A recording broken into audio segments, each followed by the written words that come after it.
Okay, FAQ number 87. What about ballet and dance for Christian girls?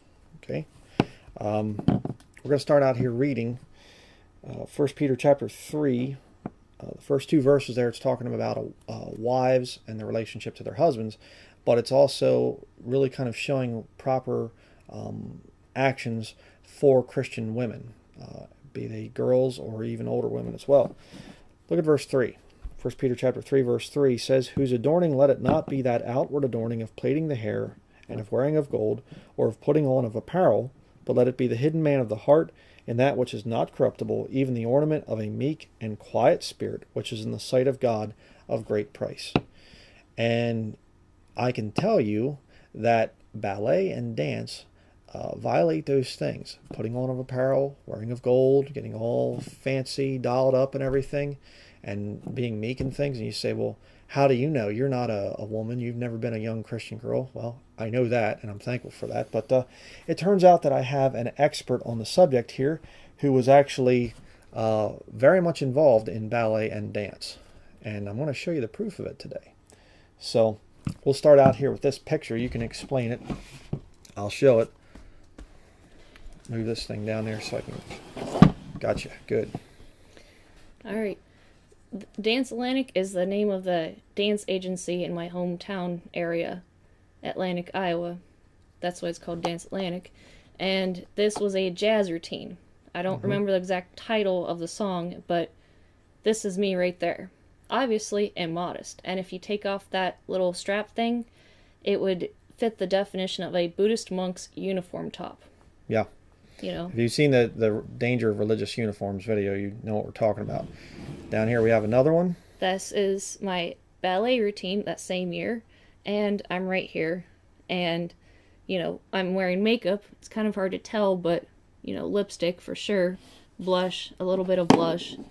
Again, my mother dolled me up, you know, hair and makeup and everything, and some of my classmates helped out with that. But look at the extremely immodest bodice. I mean, the huge, plunging, deep V right there. The form-fitting top, you can't really tell, you know. See it but later. Right, but then the see-through skirt, you know. Yep. So, you know, and how can you defend this stuff if you're a Christian? And this is the actual ticket, one of the tickets from Dance Fever of that year. Well, 1998, one of the years. Yep. Prior to 2000.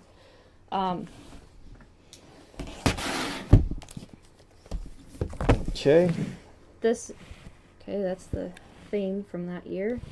And there's my ballet of that year.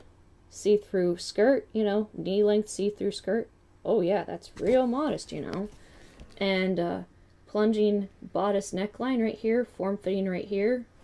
Yep. And by the way, all these costumes are 100% synthetic fiber, which means they're flammable, and they are extremely, extremely uncomfortable and dehydrating when you're actually performing on stage. This is me in the middle. You know, another showing the belly type of immodest top, you know. Yep. Form-fitting, accentuating the leg muscles there. Nice six-pointed star too. I have to add that. This is another one of my ballet photos. One of my dance classmates. It was, if I'm not mistaken, at Sue Fisher's Photography in Atlantic, Iowa. That's where photos were usually taken. This is Space Jam's jazz outfit. You know, again, see-through belly area. You know, technically a low bodice neckline, even though it's see-through there. Form-fitting boys shorts. Gotta love that, you know. Pants in any way, shape, and form to include shorts underneath the skirt for a young girl is not modest. And this, ironically, is very prophetic. This was for the MIB theme song, Men in Black, jazz dance routine. Quite prophetically speaking, this was a precursor to my initiation into the spook world years down the road, once I graduated high school. Yes. Yeah. In case you don't know what a spook is basically military intelligence, essentially. Another name for a Jeslick. So.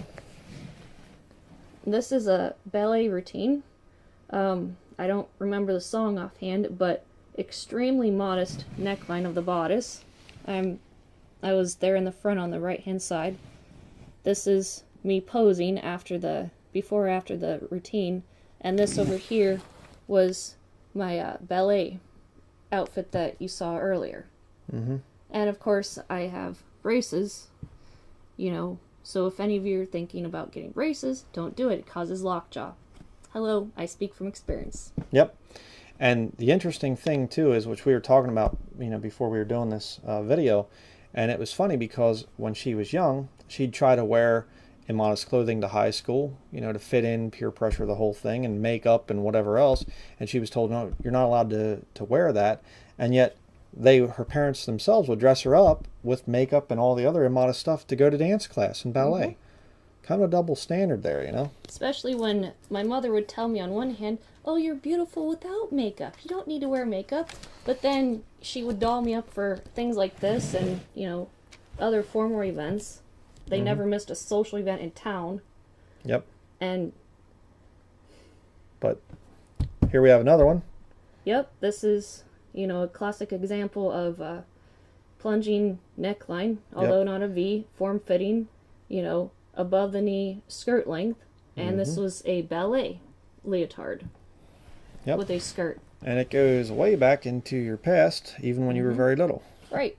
This picture is from 1991, I believe February, if I'm not mistaken, of 1991. I dressed up in this outfit, and I was practicing a handstand/bridge. It was part of my tumbling routine at the time. It's also something that is done in gymnastics if you're thinking about getting involved in that, which I don't recommend. And every single outfit is immodest and very, very accentuating of your features. Mm-hmm. And this one right here, I had a friend over at the time in April of that same year, and, she and I are both wearing leotards, different styles, and, hose or tights, whichever one you want to call them, are purely synthetic fiber and flammable. And so, the point is none of these outfits that you see in these pictures thus far are modest. No. They all accentuate in different areas. Okay, and then of course we have two more of the, what was it called, the show? This is Saturday Night Fever. Okay, so we have the jazz routine. This one. Right, and I'm in the middle right here, and I'm also in the middle right there, accentuating again. The lower body part is accentuated, the stomach area is exposed and accentuated, and higher neckline, but still immodest. Mm-hmm. And of course people will say, well, yes, but they're just young girls and things like this and blah blah blah and whatever else. But you have to ask the question, what does this stuff lead to? If you have your young daughter being involved in these things, what good is this going to do for her as a Christian woman later on when she gets married and things? And again, another thing that my wife was really into in the high school years, that this led her into it, was she wanted to be a model. And basically, the standard that you were told by, what was the deal? A prospective agent from Texas asked me if I would perform a certain act with him through instant messenger. Fornication. Yes. And as a way of saying whether or not I would be accepted into his agency. Mm-hmm. And they also base all your body measurements, that you use to figure out if a certain type of apparel fits you or not. They use that to also determine whether or not they will accept you and hire you. Yes.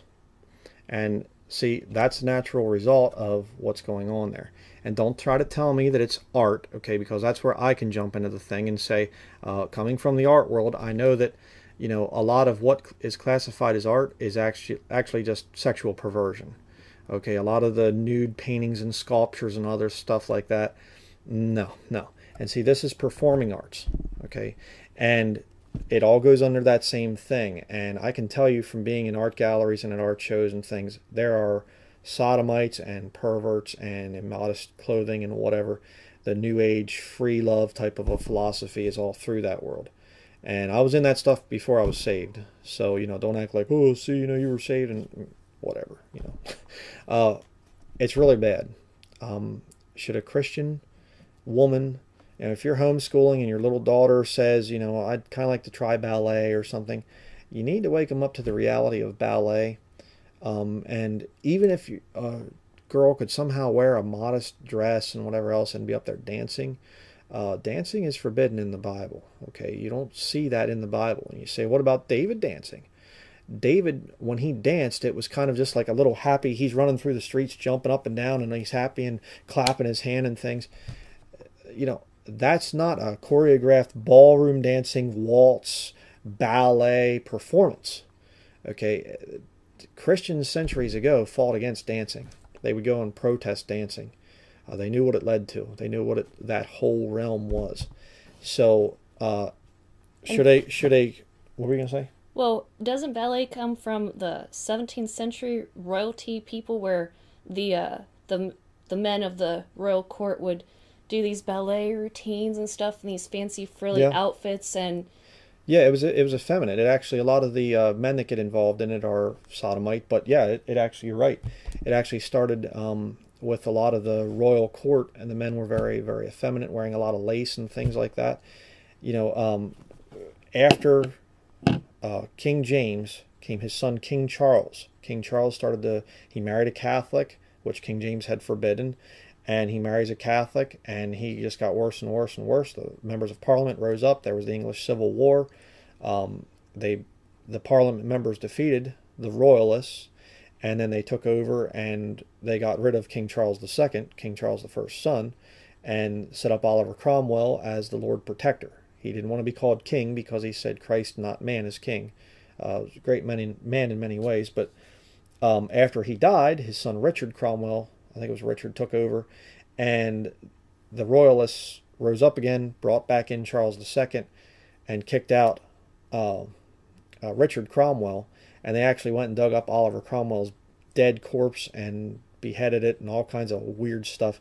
And that court of King Charles II was into some seriously weird stuff. We're talking late 1600s. And they were into some real weird stuff. And that's when a lot of the immodest necklines started to come in for women. The King Charles II had multiple women that he was fornicating with, and it was known. I mean, the guy was a scumbag, and they started to get into a lot of perversion at that time. So yeah, you're right. Ballet goes back to that time period. So ballet for Christian and dance for Christian girls? Absolutely not.